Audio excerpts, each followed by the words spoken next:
Programme में एक बार फिर खुशामदीद। बात हो रही थी मौजूदा माशी बहरान, और माशी बहरान के साथ साथ इस वक्त सियासी और आइनी बहरान जो है वो ज़्यादा शिद्दत इख्तियार कर चुका है। और माशी तौर पे तो हम ज़ाहिर है बहुत दिवालिया के करीब हैं, दिवालिया की बातें भी हो रही हैं। लेकिन इस वक्त जो माहौल है KP पंजाब के इलेक्शंस की बार बार बात हो रही है। सुप्रीम कोर्ट वाज़े तौर पे कह चुका है, और ज़ाहिर अब तो सुप्रीम कोर्ट का हुक्म भी है, आईन पाकिस्तान भी बिल्कुल वाज़े है, लेकिन उसके ऊपर अमल दरामद नहीं हो रहा। इन तमाम इश्यूज़ पे बात करेंगे। हमें ज्वाइन किया है जनाब चौधरी एतजाज़ अहसन साहब ने, सीनियर कानूनदान, सीनियर रहनुमा पाकिस्तान पीपल्स पार्टी। चौधरी साहब खुशामदीद कहते हैं आपको प्रोग्राम में सबसे पहले। और किस तरह देखते हैं मौजूदा सियासी सूरत हाल में? एक तरफ चूँकि सुप्रीम कोर्ट की वाज़े हिदायत हैं, हुक्म है, दूसरी तरफ हम देख रहे हैं कि कोशिश की जा रही है कि पंजाब KP के इलेक्शंस मुलतवी हो जाएं। आपको लगता है कि कोई इस तरह की कोई सूरत हाल हो सकती है? अगर होगी तो उसके नताइज क्या होंगे?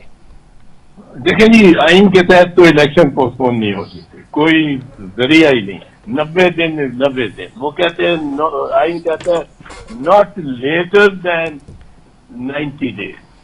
अब नॉट लेटर देन 90 डेज का मतलब है कि 90 डेज से कम नहीं हो सकते, ज्यादा नहीं हो सकते। तो 90 डेज के जब गुजर गए और इलेक्शन ना हुए या उसका प्रोसेस भी नहीं शुरू हुआ हो, तो ये जो इनके पास क्या इख्तियार होगा? ये जो निगरान है इस वक्त दोनों बैठे हुए, मोहसिन नकवी और आजम खान, उनके पास कोई इख्तियार नहीं होगा, कोई जवाब नहीं होगा बैठे रहने का। उनके कलम से कोई किसी को ट्रांसफर नहीं हो सकेगी, कोई इख्तियार ही नहीं होगा, कोई प्रमोशन नहीं हो सकेगी। ये इन दो सूबों में बिल्कुल जैम होकर रह जाएगी, गवर्नमेंट इलीगल होगी, अनकॉन्स्टिट्यूशनल होगी। तो मुझे नहीं मतलब समझ आती कि किस तरह लोग कहते हैं कि आप 90 दिन से ज्यादा हो जाए इलेक्शन, यूं हो जाए वो हो जाए। ये आइन नहीं इस चीज को समझता या इसमें कोई भी गुंजाइश देता, बिल्कुल हरगिज नहीं देता। इलेक्शन होंगे और इलेक्शन उस सुप्रीम कोर्ट के ऑर्डर के तहत जो 3 जजों का फैसला है वो उसके तहत होंगे। और इसमें इंशाल्लाह ये आप देखेंगे कि 90 दिन के अंदर ही हो। जो साहब आप सही कह रहे हैं, लेकिन एक जवाब बनाने की कोशिश की जा रही है, और ज़ाहिर आप बहुत बेहतर समझते हैं, जानते हैं कानून को और आईन पाकिस्तान को भी। कहा यह जा रहा है कि पहली सूरत तो ये है कि ज़ाहिर जिस तरह पंजाब में इलेक्शन की तारीख अनाउंस हो चुकी है, KP में अनाउंस होगी, तारीख अनाउंस हो जाएगी, तो ज़ाहिर मामला जो है वो हुकूमत के पास जाएगा। हुकूमत इसको सिक्योरिटी का इशू, हालात का इशू, या इलेक्शन कमीशन ज़ाहिर है उसको फंड्स चाहिए होंगे, तो उनके पास ज़ाहिर फंड्स नहीं होंगे। तो जवाब ये पेश करने की कोशिश की जा रही है, जो हुकूमती बयानिया है कि हमारे पास फंड्स नहीं है, सिक्योरिटी नहीं है, तो हम ज़ाहिर इलेक्शन नहीं करा सकते। और अदालत का हुक्म इस तरह उसकी तामील होगी कि ज़ाहिर तारीख तो हमने अनाउंस कर दी, लेकिन इस तारीख पे हम इलेक्शन करा ही नहीं सकते। तो ये जवाब आप समझते हैं कि काबिल कबूल होगा और इसमें कोई गुंजाइश निकल आएगी?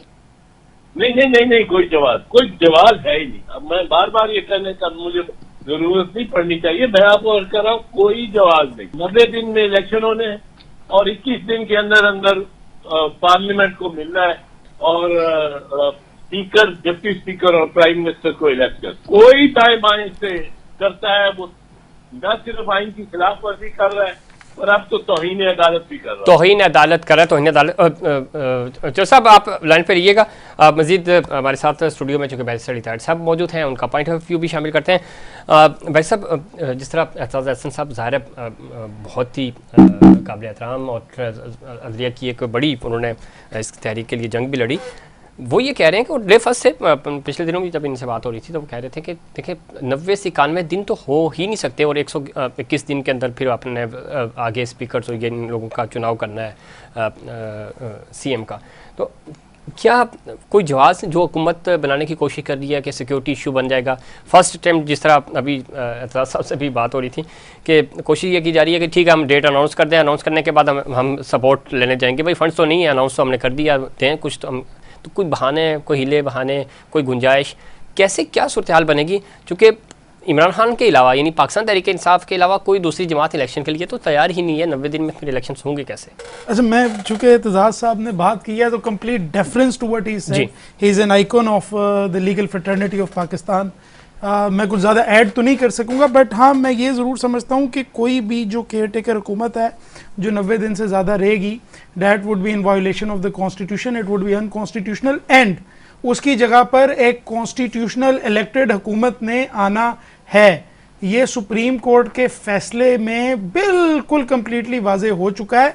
अलबत्ता थोड़ा सा जहां तक आई कैन रिकॉल उसके अंदर बेरेस्ट मिनिमम डिविएशन की बात हुई हुई है, और वो जाहिर है इस वजह से चूंकि कुछ मैं समझता हूँ चूंकि दिन ऑलरेडी लैप्स हो चुके थे by the time the supreme court decided this matter, तो कॉन्स्टिट्यूशनल पोजीशन तो बड़ी क्लियर है। हाँ, लेकिन हुकूमत के मेलाफाइड्स हैं, इस बात में कोई शक नहीं है, क्योंकि आप अगर देखें तो कभी वो कहते हैं कि सिक्योरिटी सिचुएशन ऐसी नहीं है, on the other hand election commission ने कोई 80 अरब रुपए मांगे हैं, हुकूमत कहती है हालात बहुत बुरे हैं, हमारे पास पैसे नहीं है, ऑस्टेरिटी मेजर्स हैं, 6 अरब से ज़्यादा दे नहीं सकते। तो जहां तक मुझे नजर आ रहा है the government will try and run away from the elections. Of course at the end of the day it is up to the honourable supreme court of Pakistan कि जो फैसला उन्होंने दिया है वो उसको इन्फोर्स भी कराएं। मुझे अलबत्ता ये जरूर लगता है कि इस वक्त जो हुकूमत बैठी हुई है ये कुछ ना कुछ बहाने करेगी, लेकिन जस्ट टू ऐड जफीर साहब, अगर आपने इस तरह के बहाने एक्सेप्ट करने शुरू कर दिए तो इस तरह तो कभी कुछ फिर इस मुल्क में आइन के मुताबिक कुछ चल ही नहीं सकता।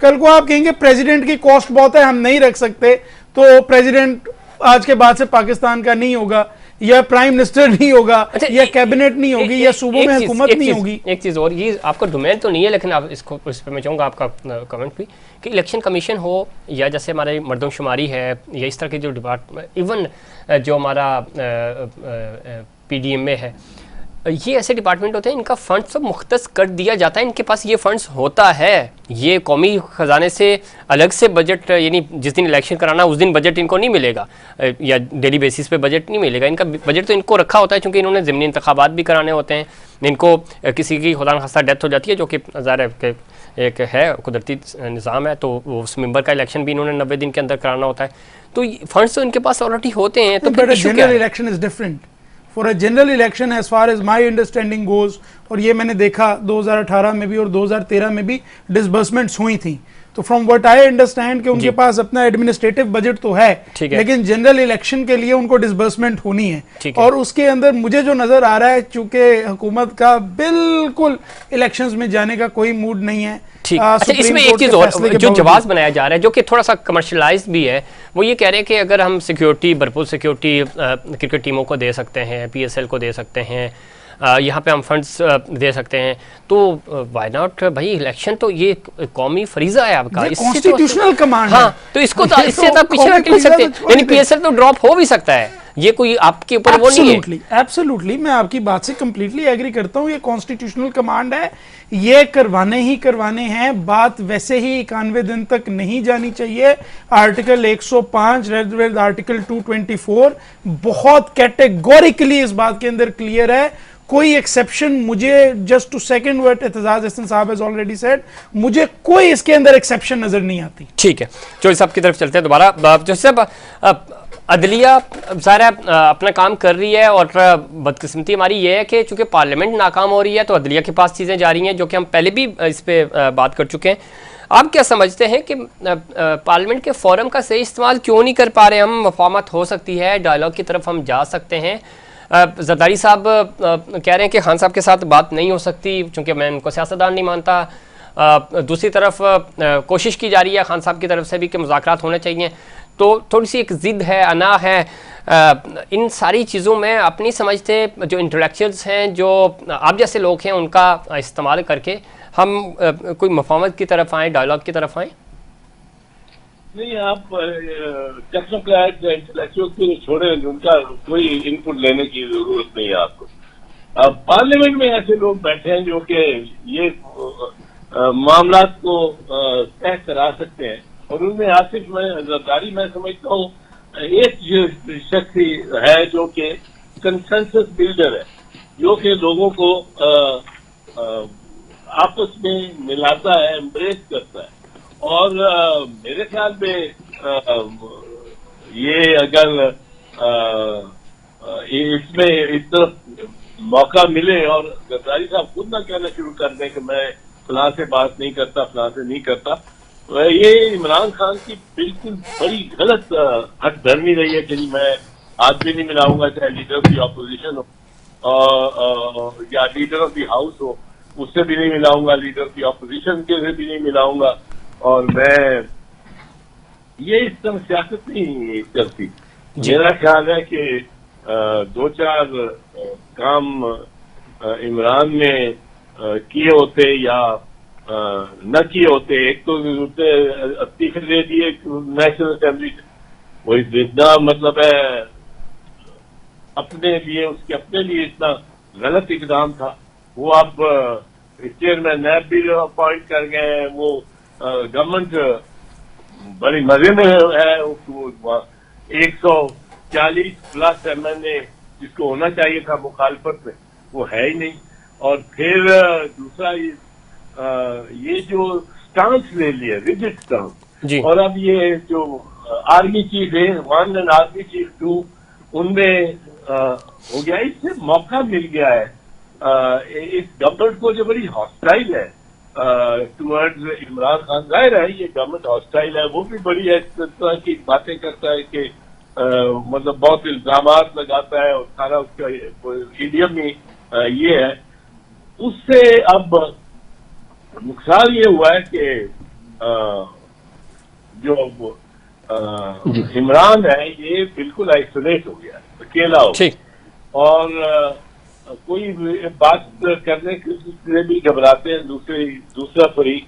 अब इतनी बेलचक पोजीशन भी सियासत में नहीं चलती। ठीक है, लेकिन दूसरी तरफ सर जाते जाते बताइएगा, साकिब निसार साहब की ऑडियोज का मामला है, ज़ाहिर साबिक चीफ जस्टिस हैं। इस वक्त जो हम देख रहे हैं पार्लियामेंट की सुप्रीमेसी की बात हो, केसेस हों, ये सारी चीज़ें चल रही हैं, तो आप समझते हैं कि कोई डायलॉग हो सकते हैं? पार्लियामेंट की सुप्रीमेसी की आप बात खुद अभी कर रहे थे, मामला हल होते हुए हमें नज़र नहीं आ रहे, तो मामला रुकेगा कब? अगर इस तरह की ऑडियोज़ आती रहेंगी, मामला चलते रहेंगे, तो सियासी तौर पे जो एक शिद्दत पसंदी में है उसमें तो इजाफा ही होगा। इसका खात्मा कैसे मुमकिन होगा फिर? जो साहब दिया है सुप्रीम कोर्ट, और उस पर सबको चलना चाहिए। वो बाइंडिंग है और हर एक के लिए बाइंडिंग है, और उस पर आप चले, इलेक्शन कराए पंजाब में और खैबर में, जो मर्जी मतलब आए, जीते हारे, फिर वक्त आएगा तो चूंकि chief minister Sindh, chief minister Balochistan और ये दो नहीं कराना चाहते, और फेडरल गवर्नमेंट अभी नहीं कराना चाहते, प्राइम मिनिस्टर डिसॉल्व नहीं करना चाहते नेशनल असेंबली, और चीफ मिनिस्टर सिंध और बलोचिस्तान के अपनी अपनी सूबाई असेंबली को डिसॉल्व नहीं करना चाहते। वो बिल्कुल मियाद पूरी करके वो इलेक्शन कराई है, उनका इस्तेहकाक है, हक है। पर ये जो इलेक्शन एक हो गया, असेंबली डिसॉल्व हो गई, असेंबली घरों घरी चली गई है, वो गोली पानी में पिघल गई है। अब उसको आप दोबारा गोली नहीं बना सकते, वो असेंबली तहलील हो गई है, खत्म हो गई है। ये दो असेंबली है।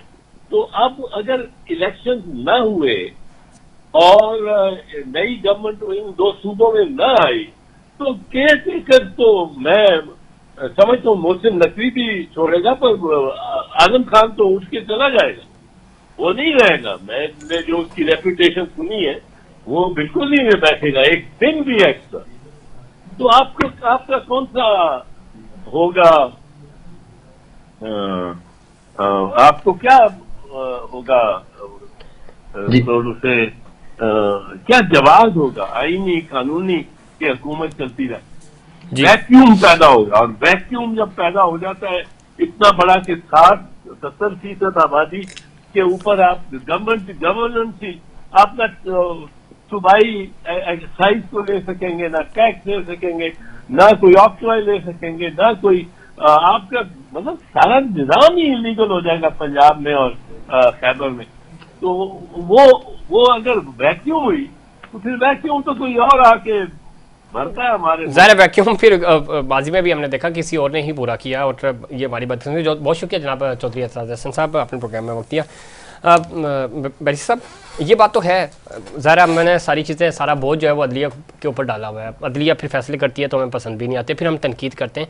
ऑडियोज़ का जिक्र किया ज़रा चौधरी साहब ने, अवॉइड किया, उसके ऊपर बात नहीं की, लेकिन चीज़ें तो हैं।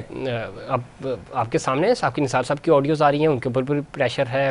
क्या है उसमें, हक़ाइक़ क्या हैं, फैसले गलत हुए या सही हुए, ये एक अलग बहस है। लेकिन ये जो ब्लैकमेलिंग का फैक्टर है, और किसी भी शख्स के ऊपर कोई भी मुकदमा बना दिया जाता है, फिर बाद में ज़ाहिर है उसको ब्लैकमेल किया जाता है, तो ये सिलसिला कब रुकेगा और कैसे रुकेगा? क्योंकि फिर तो ना, अभी जो आप थोड़ी देर पहले आप खुद फरमा रहे थे कि अगर तो प्रेशर में आकर आपने फैसले करने शुरू कर दिए कि हुकूमत के पास ये नहीं है, जवाज़ आपने कबूल करना शुरू कर दिया, तो कल तो वो कहेंगे कि आपका जो फुल बेंच है उसको भी ख़त्म करो, 2 लोगों का बेंच होना चाहिए, जो 2 का है वो कहेंगे नहीं जी फुल बेंच होना चाहिए।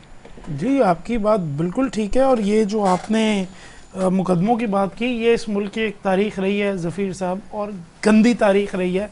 खान साहब शुक्र अदा किया करें कि उनको रिलीफ मिल जाता है, उनके लिए रात में अदालतें खुल जाती हैं।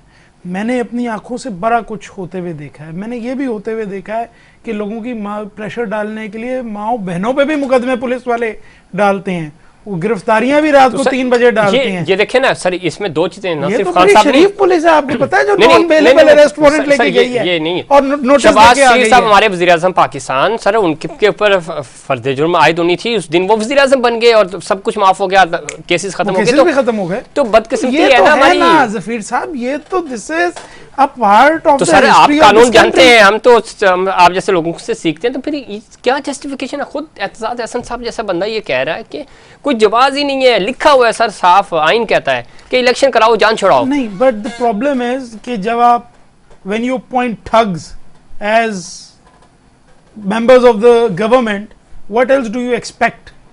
वेरी सिंपली, आपने ये राना सनाउल्लाह साहब, मैं देख रहा था, इतना रोए, मेरे ऊपर हेरोइन डाल दी, मेरे ऊपर हेरोइन डाल दी, इतना रोए, हमारी भी सिंपैथी थी, हमने कहा ये सियासत में नहीं होना चाहिए। उसके बाद लोगों पे शराब की बोतलें डाल के और उनके यूरिन टेस्ट करवाते रहे।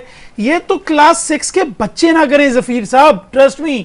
मेरा ख्याल है कोई तो सर आज भी ये प्रैक्टिस क्यों की जा रही है? आज भी यही कुछ हो रहा है। ये पर्सनल लेवल पे नहीं जाएगा कि किसी के यूरिन टेस्ट करवाता फिरे, but if this is the capacity, this is what the interior minister thinks is his job, sir तो हम तो क्या कर सकते हैं? यही वजह है ना बट कि ये आप देख लें ज़फ़ीर साहब, माय अपॉलॉजीज, बट ये आप देख लें, ये आज से नहीं, ये कोई आजकल की दास्तान नहीं है, ये 1947 से चलती हुई आ रही है। खुद इंटीरियर मिनिस्टर के ऊपर भी आज मुकदमा गुजरावाला में बन गया, तो फिर नहीं, लेकिन वो मुद्दई पे करवा दिया मुकदमा।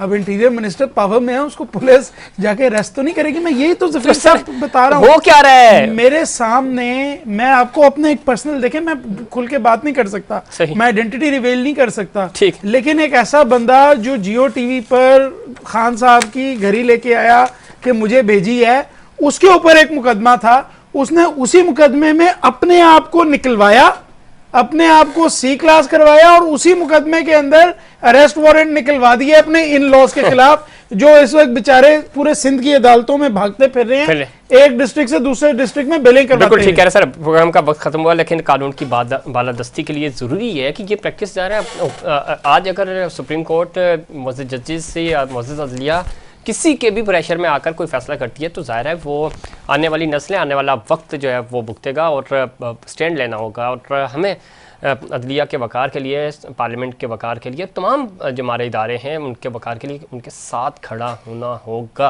और ख़ुद इदारों के सरबराहान को भी सोचना होगा कि वो अपने अपने डोमेन में रहते हुए काम करें, ताकि एक आइन की बालादस्ती रह सके और इस मुल्क में इंसाफ का बोलबाला हो सके। नाज़रीन, ये था हमारा आज का प्रोग्राम। उम्मीद करता हूँ दीगर प्रोग्राम्स की तरह आज का प्रोग्राम भी आपको पसंद आएगा। मुझे इनसाइड पाकिस्तान की पूरी टीम को दीजिए इजाज़त। अल्लाह निगहबान।